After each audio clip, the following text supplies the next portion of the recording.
With us today to talk about Arsenal's 6-0 demolition of Sheffield United are the Athletic's David Ornstein and also former Gunners midfielder Adrian Clarke as well. Right, we'll get into the numbers deeper a little later on. Adrian, last night Arsenal became the first side in the top four tiers of English football to win 3 consecutive away games by, listen to this, 5 goals or more. I mean, this is a phenomenal result for Mikel Arteta and the work he's doing at Arsenal. Yeah, it's been a journey, that's for sure. From where Mm. from where Arsenal started, where he came in, and really he had to completely remodel the squad. We know that, but he initially had to play quite a defensive brand of football. You remember the way that Arsenal won the FA Cup, for instance. Mm. It is polar opposite to the style of play that the team now have. It's because he's built the team in his mould, the way he envisioned it at the outset. We're seeing the fruition of it now, and it is a joy to watch. It's not easy going away to any ground in the Premier League. If you're off it, you can lose any game, and yes, you can even lose to Sheffield United. But, they've won games this season. They pushed Liverpool and Manchester City quite close as it happens. So it is an incredible achievement to wipe the floor with West Ham, Burnley, and Sheffield United in quick succession. Obviously, the Newcastle game at home in between. So Mm. it's a joy to be an Arsenal supporter at the moment. It must be incredible to be on the team, and they look like they're having fun. And that I think is what we've all got to think about here.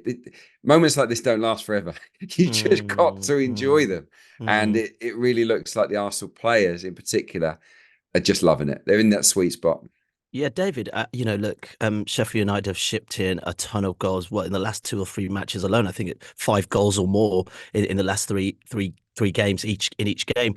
Um, but I guess it's the defensive solidity as well and the style of play that Arsenal demonstrated yesterday. It was almost a ruthlessness. And, William Saliba from the back, individual total of completed passes I think 169. Possession from Arsenal was over 80%, over 800 passes in the game. It was a real show of authority, wasn't it?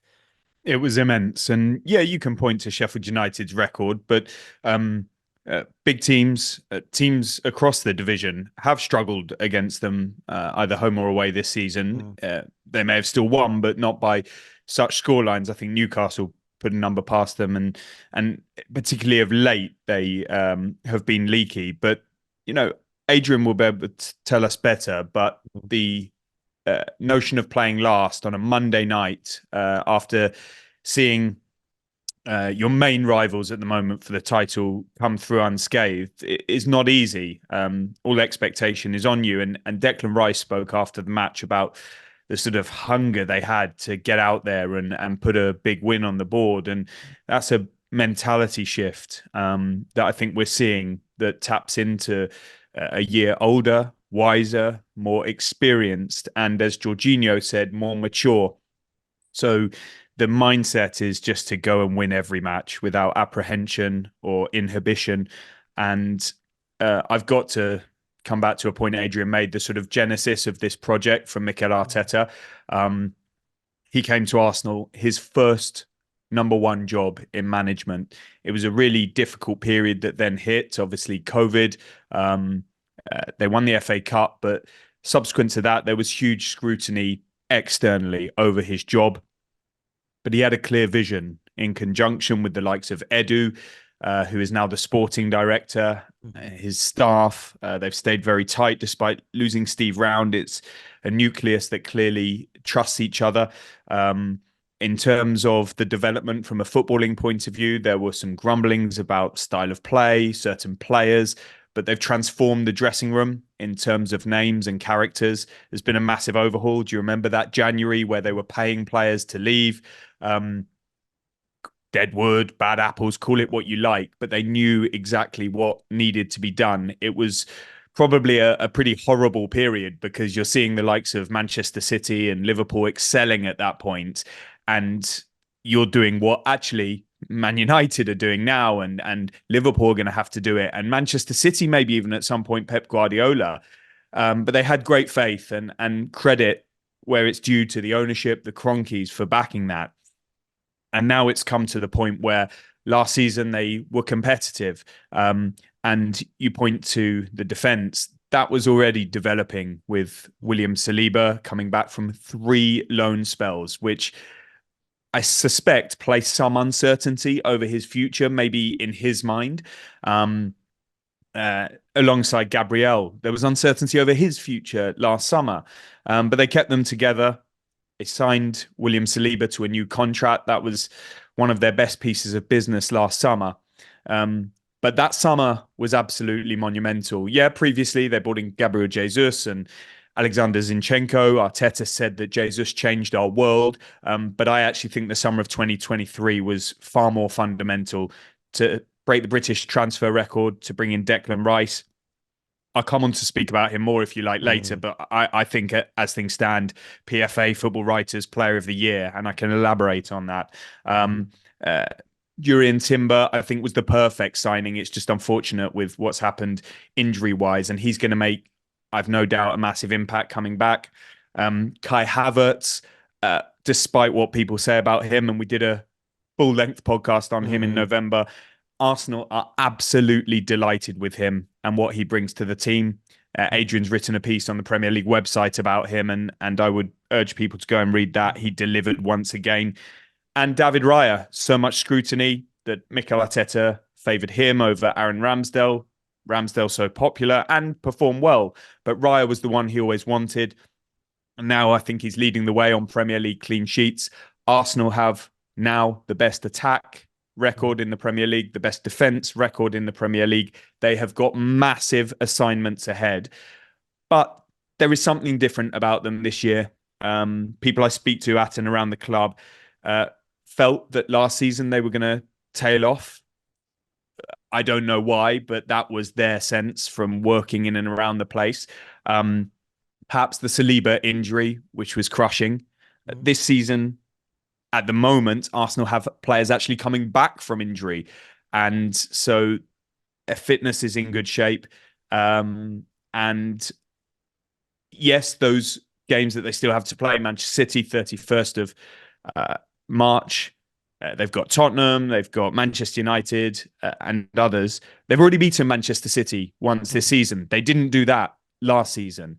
So the growing belief and confidence just says to me that Arsenal, under Arteta, under the ownership, under the structure, have hit a real sweet spot and they're competitive. And sorry for the long answer, but I'll finish on one thing. I said on podcasts, reported on The Athletic a few years ago, that the vision of Edu and others at the club was that it's going to take 2-3 transfer windows, seasons to get Arsenal competitive again. And a lot of the reaction was like, oh, always waiting for the future. Jam tomorrow. We hear this year in, year out with Arsenal. Stop spinning a line for the club. Absolute nonsense. That was truly what they believed. And fair play to them, because now it is coming to fruition. They are delivering, but the crucial period awaits. They need to step up and try and win that Premier League trophy, try and progress in the Champions League, and make it a sustainable era, because those other clubs, they're going to be competing as ferociously as ever going forward.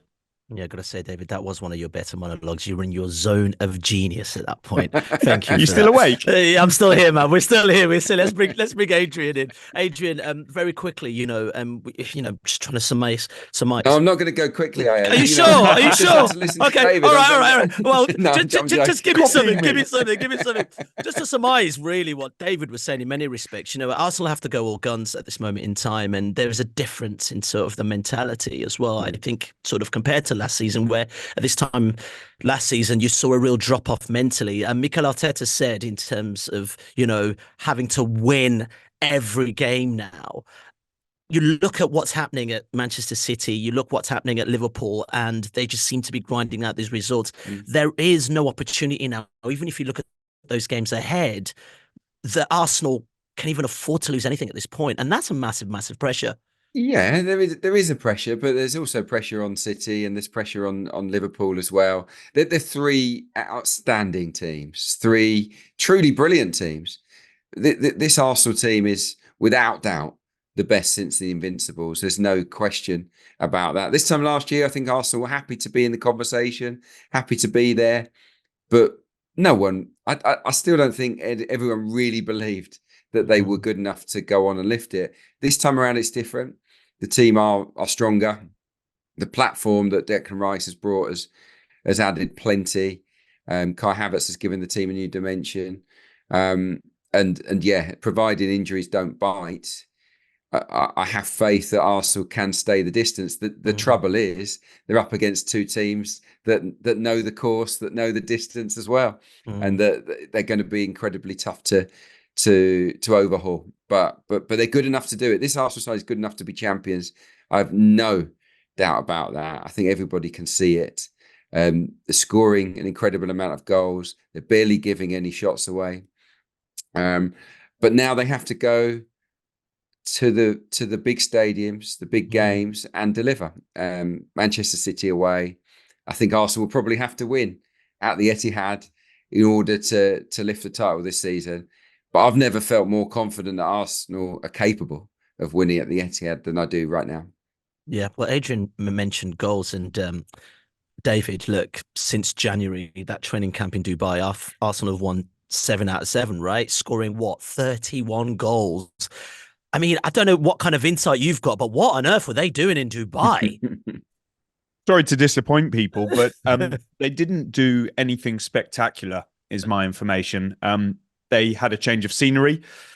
There was some debate about whether their families would be permitted to come out. Mikel Arteta decided that yes, they would. And I think that was a really nice touch because it took them into the warmth during the English winter. A different scene, change of scenery. They had their families there, their loved ones, and it came at the right time. And so, you know, if you look at the metrics, Adrian will know this much better than me, but I think Arsenal's, or people have told me that Arsenal's metrics were actually not so good when they were winning matches on that run in November. But when they started stuttering in December, their metrics were actually superior. And so Arsenal were looking at that and saying, actually, stay calm. We need to make some small tweaks. We need to play a bit more vertically, which Art de Roche, our colleague, has written about on The Athletic, rather than horizontally against these low blocks, less passing sideways, more direct runs and passes that cut through the lines. So these are the tactical tweaks that some of the players have spoken about in their interviews, because everybody is asking what happened in Dubai.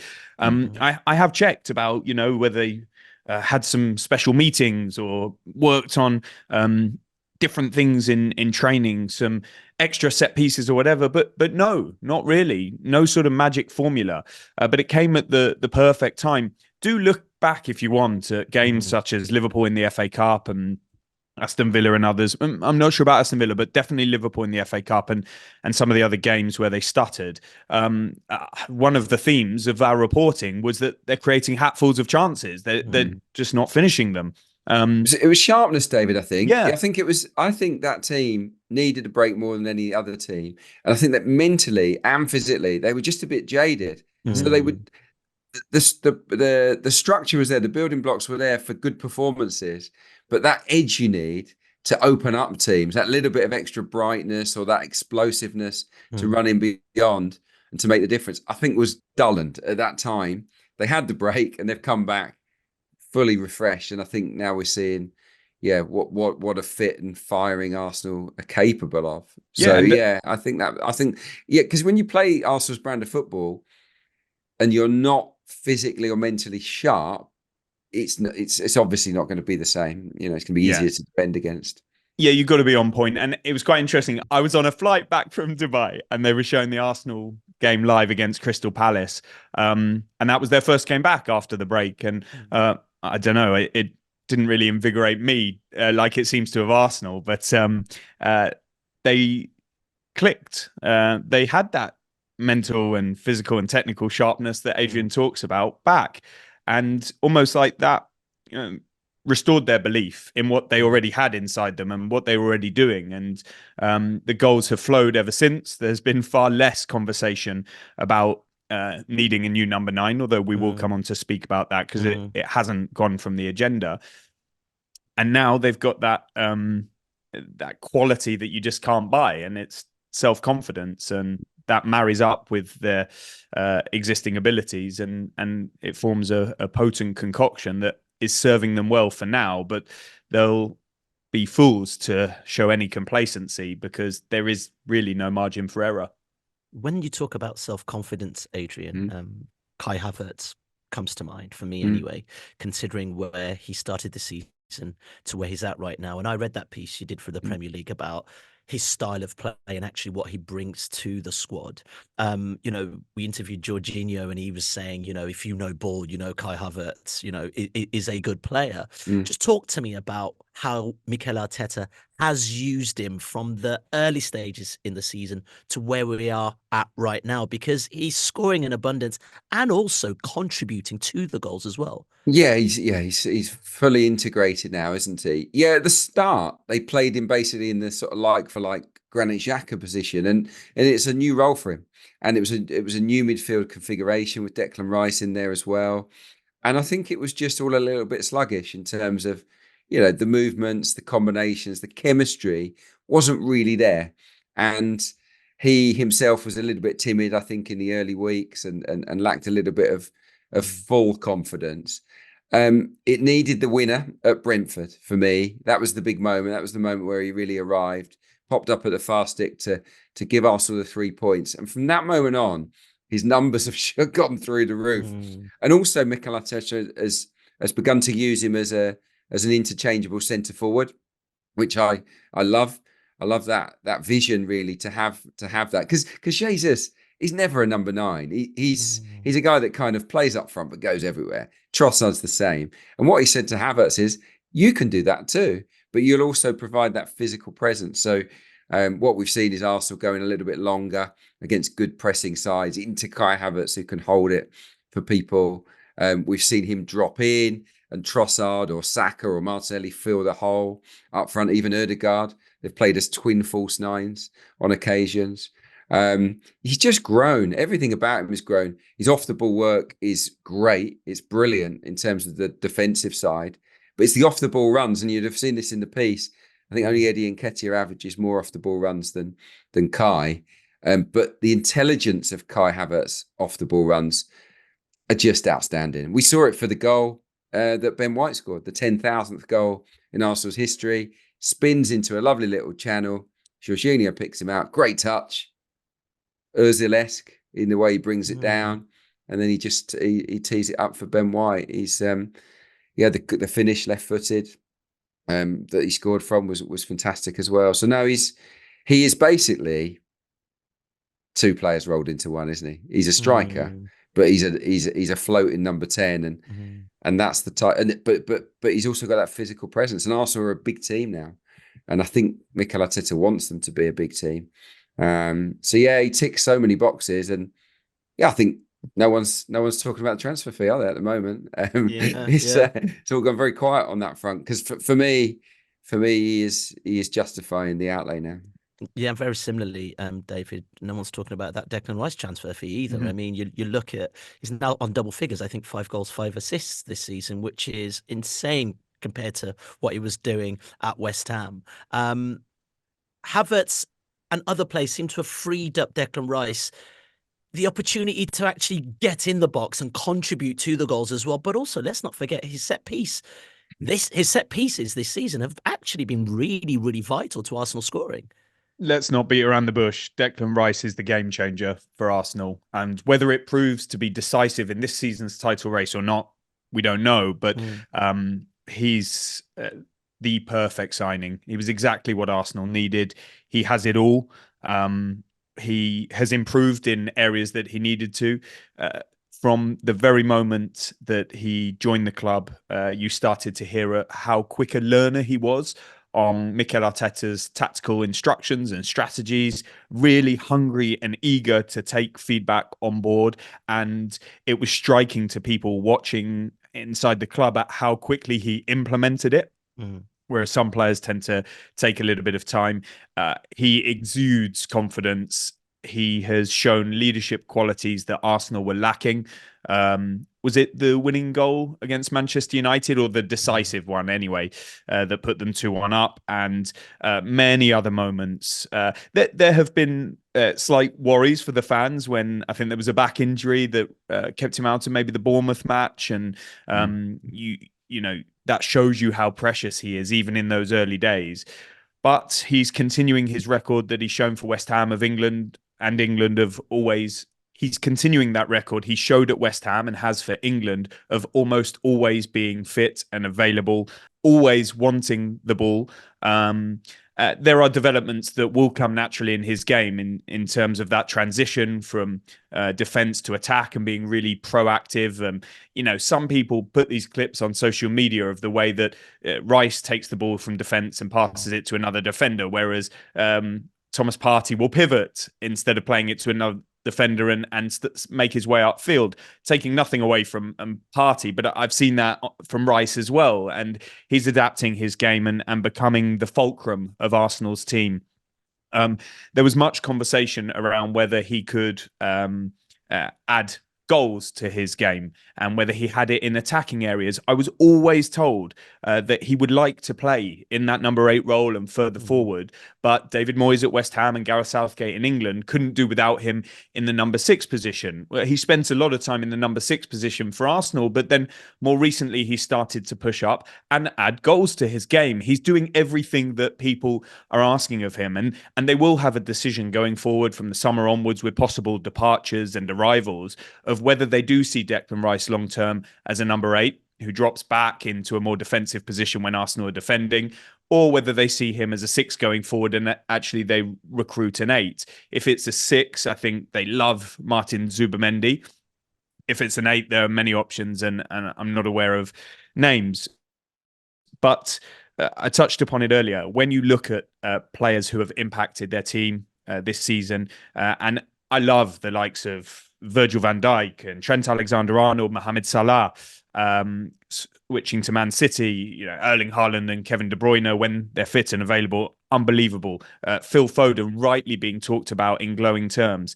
Bukayo Saka, Martin Odegaard, having wonderful seasons, but no one, in my view, quite like Declan Rice. And he had a British record price tag on his shoulders. Many people waiting for him to fail or saying it wouldn't prove to be the move that he should have made. He should have gone to Man City or Chelsea or elsewhere. He's taken it like a duck to water. And I just think Arsenal must be absolutely delighted that they made that signing and probably see him as a bargain. Like, the value for money isn't even in question. And if he stays fit and continues on this trajectory for club and country, he has the most amazing future ahead of him, not to mention the present with Arsenal and England at the Euros this summer. Yeah, he's got 3 huge away games that sort of lie in wait. Manchester City away, Tottenham Hotspur away, Manchester United away. And if Declan Rice can replicate the levels, the standards that he's shown in recent weeks and boss those games and be that towering presence and inspire wins for Arsenal, he'll be nailed on. He'll be nailed on to win Footballer of the Year. Those are the games where the Arsenal signed him for, really, you know, to go to any stadium in the world and own it. And I've been so impressed with him. In the game against Sheffield United, you'll see for 2 of the goals, he takes up a position as a striker. There he is in the centre forward spot. For the first goal, he creates a little 2v1 with Martin Odegaard and he gets slipped in down the side, crosses for the goal. And for the one he scores, he's actually in a centre forward spot. He shows for the ball, doesn't get it, spins like a centre forward would, and gets that cutback from Bukayo Saka. I mean, he really is expressing himself. And then you'll also notice for the Martinelli goal, when Odegaard gets the ball off Havertz, who's charging up the pitch to make a 4v2 from the edge of his own box? It's Declan Rice. I mean, he's an absolute athlete, a monster of a runner. And this pressing that Arsenal have become so good at, I also think that he's been a monster in that regard, because it's great that Odegaard is the trigger and everyone else follows. But when you've got Declan Rice steaming in 30, 40 yards to either win the ball or close down a central midfielder, doesn't half make a difference. He's helped Arsenal suffocate opponents this season. The game against Brighton at home, rewatch that and look at Declan Rice and basically how he killed Brighton's press. He's been sensational, and he is a bargain. Adrian, Thierry Henry alluded to the fact that, Arsenal didn't buy a striker in January, and David, will come to you on the PSR implications around that in just a second. But I guess what's probably interesting for Arsenal fans, considering there was what felt like a goal drought before January, Adrian, is that actually the variety of the goals is interesting, but also how the goals are shared around is also really interesting as well. Yeah, look, when you haven't got a Haaland or you haven't got a Salah, you have to share it around, don't you? You need everybody to chip in. And earlier on in the season, maybe those players weren't in the kind of form they are now. Collectively together, they're all on a hot streak, aren't they? And it makes a tremendous difference. I mean, if you've got a team that has 6, 7 different regular goal scorers, it's more of an advantage really than having one that gets the bulk of them, because if that one player is injured or nullified in a game, who else is going to step up? Arsenal are used to having to deal with that, aren't they? So yeah, I don't have an issue with that. I mean, ask any gooner out there and they'll say, cool, yeah, I definitely want a centre forward, but at the same time, fans wouldn't want a centre forward to come in and upset the rhythm of the team. Whoever Arsenal do sign, and if they do sign a striker in the summer, they'll have to fit in. They'll have to be interchangeable in the way that Havertz and Jesus and Trossard are. So who those players are, I'm not quite sure. David might have a better idea come the summer, but it's exciting. It's exciting that Arsenal are in this position without a 25 goal a season marksman. I think it's a sign of their quality as an all-round team. Yeah, David, let's talk about PSR, because look, we've just done a piece on the club's accounts, and the release last week, and they recorded a loss for a 5th consecutive year. I think it's £52.1 million for the year ending 2023.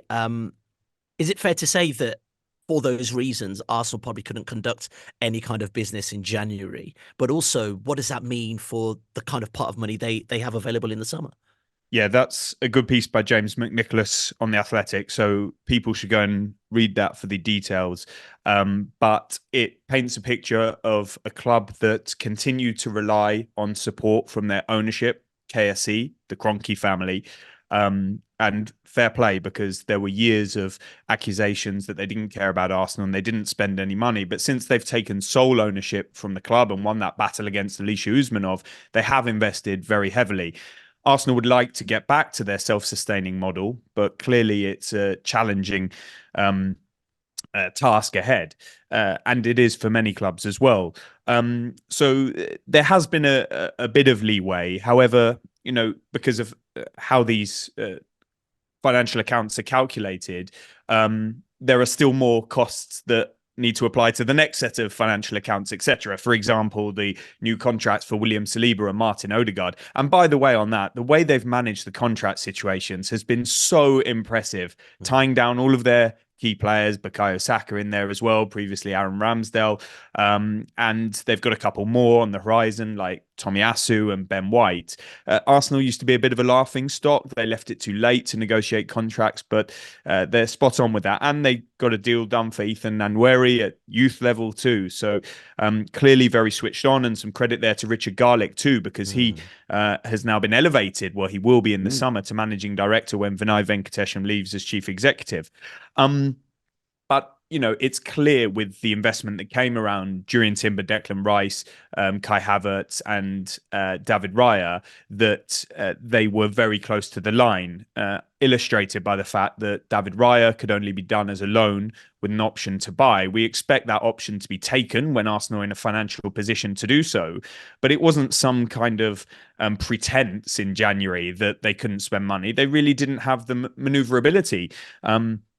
There was even situations with youth players that they were looking at from elsewhere, who did go to other clubs in the end, who Arsenal had the opportunity to sign, but they didn't, because the finance didn't allow them to do so. And of course, that would have changed if there had been a significant departure, but that was never really on the cards. And so claims of Ivan Toney and, oh, they'll do the deal now and pay the money later, of Victor Osimhen, and it was just pie in the sky. It was not the real situation.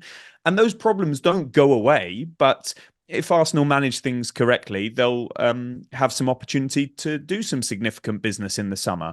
And when I say manage it correctly, it's going to have to take some departures. I'm not seeking headlines that David Ornstein says Arsenal have to sell before they buy, but clearly they have to balance things out. And there are some very obvious potential exits. In no particular order, you've got Aaron Ramsdale, who's lost his place in the team and will want to be playing first team football somewhere. So that's a good opportunity to let him do that and also raise some money for the club if the right offers arrive. You have Eddie Nketiah at the other end of the pitch, who's seen his game time extremely limited, and he's an age and stage of his career that he'll want to be playing. I'll ally that one to the likes of Emile Smith-Rowe and Reece Nelson. If any of them were to leave, that would represent pure profit from an accounting perspective and serve them extremely well in the financial fair play, profitability, and sustainability calculation. Interesting that all three of those names remained on the bench last night. They didn't get a second of action, despite Arsenal being 6-0 up. And when Bukayo Saka went to the bench, I don't think by the end Arsenal had any English players on the pitch. So that's something I'll come on to talk about in a moment, the homegrown situation. You then look at the midfield sort of situation. How will Fabio Vieira develop going forward? Is he going to stay? Are they going to look to trade him in? I'm not sure what's going to happen with Thomas Partey and Jorginho. Jorginho's coming to the end of his contract. There's an option to extend. Will they take it or not? Partey obviously has been hampered by injuries. He'll only have a year left on his contract come the summer. And then you go into defence. I think it's also a year to go for Alexander Zinchenko, who's been beset by injuries himself. And there'll be some other, situations to consider in that department, no doubt. Hopefully, with the return of Jurriën Timber, they sort of gain a player there. So there's a lot of book balancing to be done. If you want, I can come on to talk about potential recruits shortly. There's also the wage bill. So Arsenal look in pretty decent shape, and that's a tribute to those who have kind of got that in check. And now they're salaries only represent about 50% of revenue, which is an extremely healthy position to be in. They are far lower than some of the other biggest clubs in the Premier League. It will go up with those new contracts, but that's a really good situation to be in as they look to what's going to be a critical summer. Yeah, Adrian, should Arsenal fans be a bit worried about that? We talked about looking on the bench yesterday, Nketiah, Nelson, Smith-Rowe, considering the fact that Arsenal do now have these must-win matches, you probably hesitate a guess and think you might not see many of those players on the pitch for much longer this season. But also caveat that by the fact that Arsenal is known as a club to nurture young talent. This ruthlessness that has to exist if you want to win the league. I mean, what does that say about the Arsenal ethos? What does that say about the Arsenal youth system? Well, the Arsenal ethos remains the same. They will always put huge investment and time and energy into developing the best young players, and they will always give them a chance if they're good enough. The history. Look through the history books. Arsenal have always brought in their own talent, and there's a heavy focus on that right now. And I believe there's some really good young players coming through behind as well. So that's not an issue. The issue is that this Arsenal team, the standard has been raised. The bar is considerably higher than it was when Bukayo Saka and Emile Smith-Rowe burst onto the scene. It's a harder team to get into. And the bottom line is, you can't carry people. And you only get one career as well. And I think for the likes of Ramsdale and Nelson and Nketiah, and maybe Smith-Rowe, if he continues to have such little game time, maybe it is best for them and their careers to, go somewhere else and thrive. I remember Andy Cole when I was a young player. He was a bit older than me, but, his pathway was blocked at Arsenal by the likes of Kevin Campbell and Alan Smith and Ian Wright. And So Arsenal cashed in on him. He went on to become, a brilliant goal scorer for Newcastle, for Manchester United. But it just, the path wasn't there for him. And it feels at the moment, for the players mentioned, that their pathways are a little bit blocked. And um, and that's not to say they're not good enough for us. So they've proven they are. But Arteta is taking the team forward, and someone's got to be left behind, unfortunately. And it does feel as if that little batch of players might need to move on to further their careers, and it will help Arsenal regenerate, because you've always got to keep moving. You have to keep moving, and there's no room really for sentiment in top level football. Yeah, I'll just pick up on the youth point. Arsenal clearly have a couple of players coming through.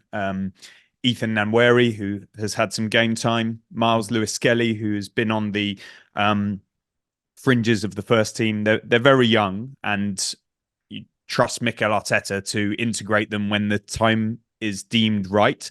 Not an easy transition, but there's a couple of very good players there. I'm not so sure about what's in behind them, and not just in that age group, but a couple more. And then you get to very promising emerging talents like Max Daumann, who is being talked about a hell of a lot in and around the club. And full respect to his age and the developmental challenges that will come. But there is huge optimism around that. And then there's a sort of word in the industry that Arsenal are preparing to spend quite heavily on youth players this summer for the first time in a long time, or maybe ever, in terms of significant spend. We reported on The Athletic about a young player who's exited Wolves and looks to be coming in to Arsenal. That's obviously not a transfer as such, but you've seen the way that Manchester City, Liverpool, Tottenham, even Chelsea, of course, Manchester United have aggressively attacked the youth market, especially post-Brexit, where you can't take European players until the age of 18. So the importance of Great Britain has become huge. And that's why there was so much emphasis on youth development and EPPP. It's now starting to come to fruition. And Arsenal, for many reasons, their tradition, their competitiveness, their financial fair play, profitability and sustainability, the homegrown identity and the way that those players play for their clubs. We're seeing it spectacularly with Liverpool at the moment, and the commitment, etc. That's a really important area, and I think that's something we should watch out for going forward. Okay. Just very quickly, it just took me back, Ayo, to the when I was a kid, when I was 14. And at 14, you signed schoolboy forms, which used to commit you to 16. And then at 16, you were kind of tied in if you were offered a deal beyond that. And a lot of players, the best young talent, were basically hoiked around the clubs. And there's long-term contracts, big signing on fees offered. I was offered some excellent deals elsewhere outside of Arsenal. And I went back to Arsenal and said, look, I've been asked to go to here, and here, and they're offering this kind of contract. And they said, well, we don't do that.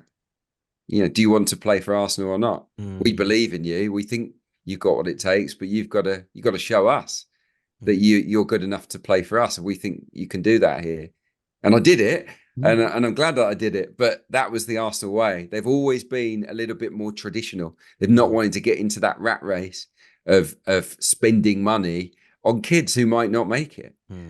But times change, and I do understand the shift, and I think it would probably be a wise move because younger players are getting more and more opportunities. It feels like, anyway, like at 16, 17, 18 than maybe they used to even get. David, super quickly, I know you've got to go.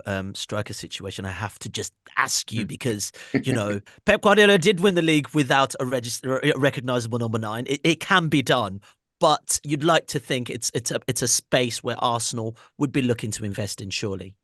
Yeah, listen, everybody has different information, and so you only present what you know and understand, and things can change. I don't know of final decisions being made, and very few will have taken place at Arsenal or other clubs right now because we're into such a critical point of the season and so much can change.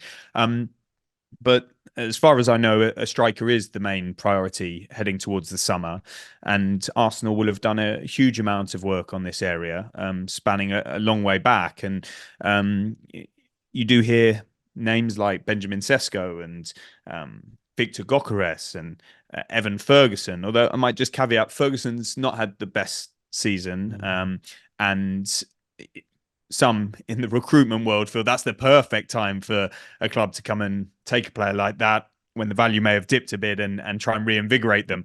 Brighton are too clever for that. The price will also be really high. But I think with the other two, there's release clauses. So that's an interesting avenue to explore. And there will be other options too. I'm not just saying like there's a 3-person shortlist.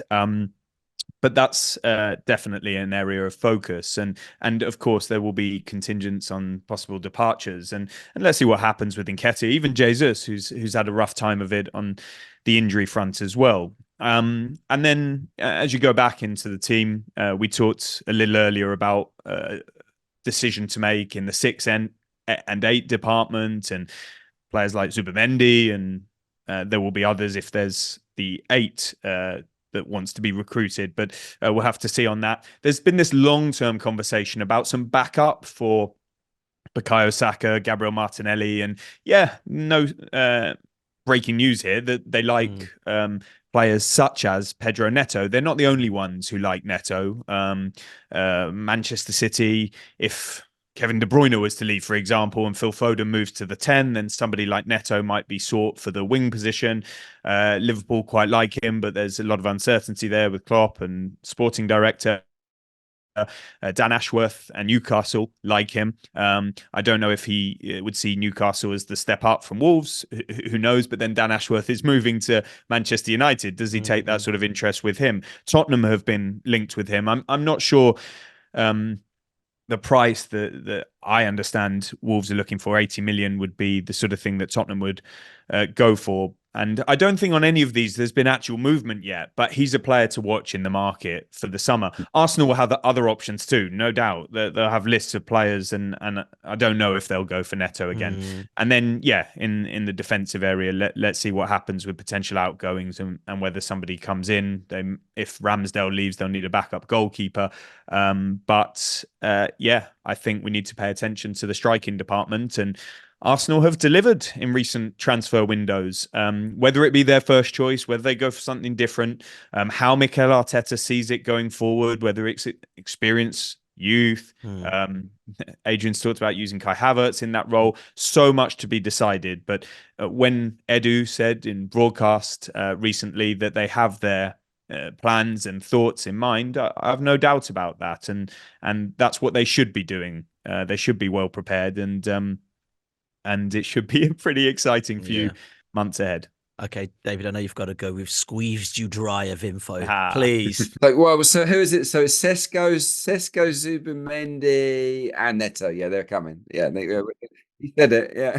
But super quickly before we wrap this all up, Adrian, I think from your perspective as well, I'm interested to get your perspective on the mental aspect of where Arsenal are at this point in the season. It seems to show that they've perhaps overcome some of the ghost of last season, but considering you've still got to go away to Manchester City, still got to go away to Manchester United. I mean, this is another step up for this team, who are still young, let's not forget. Still young, but more mature, more confident in their own skin, for sure. And tactically, there's so much more variance now. I think that's the big difference. Last year, Arsenal had their way of playing in that 4-3-3, and that was it, really. Now they have plan Bs. You've seen it in the big games. Jorginho alongside Declan Rice against Manchester City, against Liverpool, worked like a dream. And I think that those games will have given those players and the rest of the team great confidence and encouragement that they're now ready to take that next step and win the biggest matches on the biggest stages. I feel that the team is ready, but they've got to go out there now and show it. They've beaten City once. I think to land the title this season, they may have to do the double over them. Yeah, and also a quick one on Mikel Arteta.